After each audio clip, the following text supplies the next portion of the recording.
In the background, I've got a J2M3 that I've been working on, and I come to the drop tank. Because of a few reasons, I just thought it would be a fun example and experiment to show you how to paint with lacquers. Here we go. Like I said, your trick is to use the Mr. Color Leveling Thinner, and we'll top this up a bit. I just use any container, just a few drops in there. You really don't need much. I've also got, I don't even know what this is. It's an intake, maybe off, wouldn't know, it was in my junk drawer. I tend to keep a bunch of parts and pieces, and then occasionally I'll have a clean out, but I've got this at the moment. It really is as simple as Mr.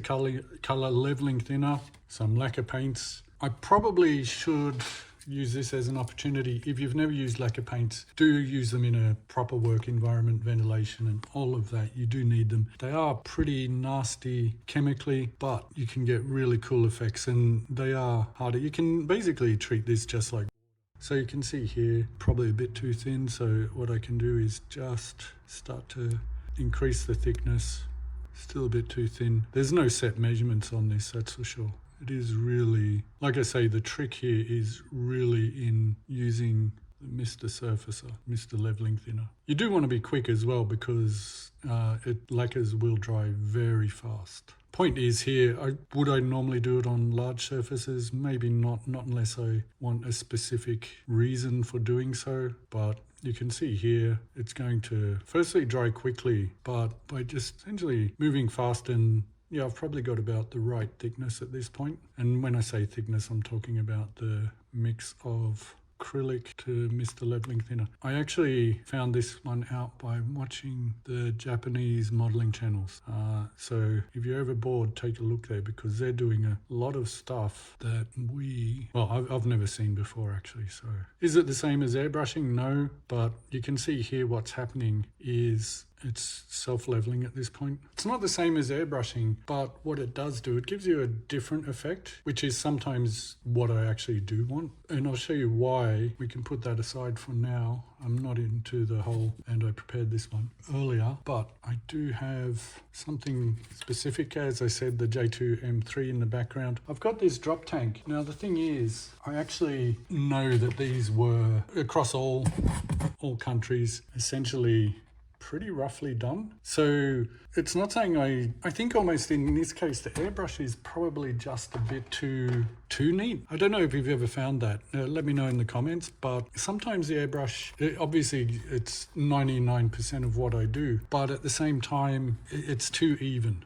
And yeah, you can fix that up and do all sorts of tricks. But there's times like this where I really do like the freedom and flexibility of just using the brush. You get a different finish, and sometimes also I have these things where I've maybe put the airbrush away, I've finished something, and then I've come across to realize that I missed something. Sorry, I'm painting and working at the moment. Chewing gum and walking type of problems. So I'm not even going to get too bothered about super cleaning on this, because I don't even want it massively cleaned. I think sometimes that just gives that extra variation.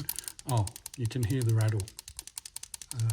One of the best paint tips I ever got is buy some ball bearings and put them in. It'll improve your painting no end, purely because you're getting proper mixing, which if you haven't got that straight out of the gate, you just got problems all along. I don't even mind in this case having a bit of this green shade coming through, getting into, so I am just slapping this on, and we can see what sort of finish we get on this drop tank. Like I said, if I did this with the airbrush, sometimes I'm just not in the mood for playing around and cleaning it up, especially if it's just a small job. The other advantage in this case of something like the brush painting is just that you can see here, because I'm putting on thicker coat, it can hide some of the problems that are showing up. And what I mean, well, not problems, but I think you get what I mean. This seam is there. Actually, what I'm going to do is find my other tweezers, which will lock on. In my builds, they tend to get worse as I progress, and then I'll have a big cleanup at the end of the build before I start the next one. A bit more solid, so we're good.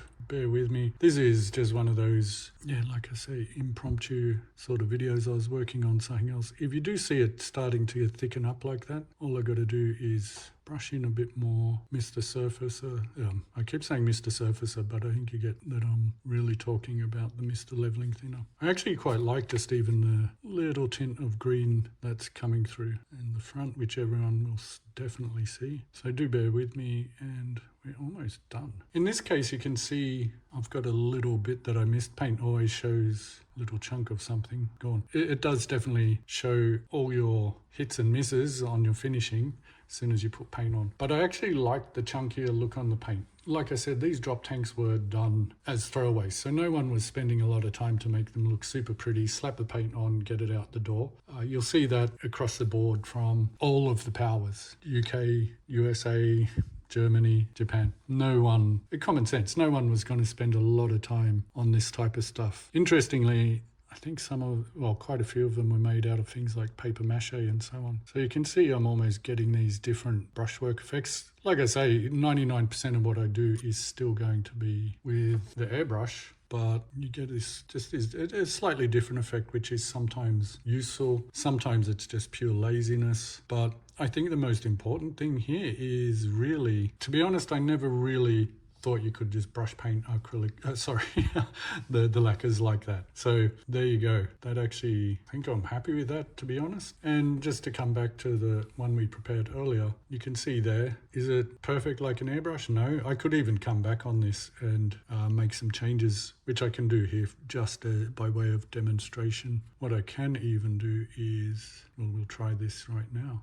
I'm concentrating as I paint, so there is a reason for the quiet. As I say, these lacquers definitely not what I'd say for kids, and do make sure you have a good work environment. If you hear background noises, that's because the door's open as I'm doing this. And I do all my work inside a custom-made booth, which limits what damage I can do to myself and everyone else around, even the cat. Like I say, this is not going to be a substitute for an airbrush. I tend to think of it as a complement. And the other nice thing with the lacquers is they do dry quickly and very hard. So again, forgive this. Yeah, I can scratch it there, but I'm really having to force my nail down. The other thing I would say is this is literally dried just in the time we've been talking. And at this point, I'm really just playing. So obviously it's loosening the layers underneath, but that's going to happen with any painting materials you use, even if you're painting Mona Lisa. Like I say,